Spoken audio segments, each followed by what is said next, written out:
ಹಾಸನದಲ್ಲಿ ಕಾಂಗ್ರೆಸ್ ಅಬ್ಬರದ ಸಮಾವೇಶ. ದಳಕೋಟೆಗೆ ಎಂಟ್ರಿ ಕೊಟ್ಟ ಸಿದ್ದು ಡಿಕೆ. ಎಲ್ಲೆಲ್ಲೂ ರಾರಾಜಿಸ್ತಾ ಇವೆ ಕಾಂಗ್ರೆಸ್ ಬಾವುಟಗಳು. ಭದ್ರಕೋಟೆ ಎಲ್ಲಿದೆ? ಎಂಪಿ ಎಲೆಕ್ಷನ್ ನಲ್ಲಿ ಏನಾಯಿತು? ದಳಪತಿಗಳ ಕಾಲೆಳೆದ ರಾಜಣ್ಣ. ಜೆಡಿಎಸ್ ಖಾಲಿ ಮಾಡಿಸಲು ಇವ್ರ್ಯಾರು ಅಂತ ಕೇಳಿದ್ರು ರೇವಣ್ಣ. ಬೂಟಾಟಿಕೆ, ಭಯ, ಆರ್ಥಿಕ ದಿವಾಳಿ. ಕಾಂಗ್ರೆಸ್ ಸಮಾವೇಶದ ವಿರುದ್ಧ ಕೆರಳಿದ ಬಿಜೆಪಿ. ಸಂಭ್ರಮ ಯಾಕೆ ಅಂತ ಕೆಂಡಾಮಂಡಲ.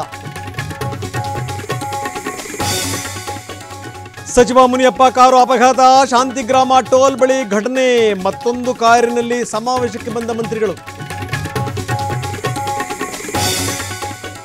ಸಿಎಂ ಮೇಲ್ಮನವಿ ಅರ್ಜಿ ವಿಚಾರಣೆ ಮುಂದೂಡಿಕೆ. ಜನವರಿ 25ಕ್ಕೆ ನಿಗದಿ.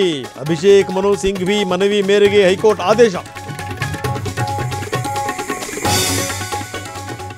ಕಚ್ಚಾಡೋದ್ರಿಂದ ಯಾರಿಗೂ ಲಾಭ ಇಲ್ಲ. ಯತ್ನಾಳ್ಗೆ ಯಡಿಯೂರಪ್ಪ ಕಿವಿ ಮಾತು. ನನ್ನ ಉತ್ತರಕ್ಕೆ ವರಿಷ್ಠರು ಸಂತೃಪ್ತರಾಗಿದ್ದಾರೆ ಎಂದರು ರೆಬೆಲ್ ಶಾಸಕರು. ಯಾದಗಿರಿಯಲ್ಲಿ ವಕ್ಫ್ ವಿರುದ್ಧ ವಿಜೇಂದ್ರ ಸಮರ. ಪಹಣಿಯಲ್ಲಿನ ಸಮಸ್ಯೆ ತಿದ್ದುಪಡಿಗೆ ಆಗ್ರಹ. ರೈತರಿಂದಲೂ ಅಹವಾಲು ಸ್ವೀಕಾರ.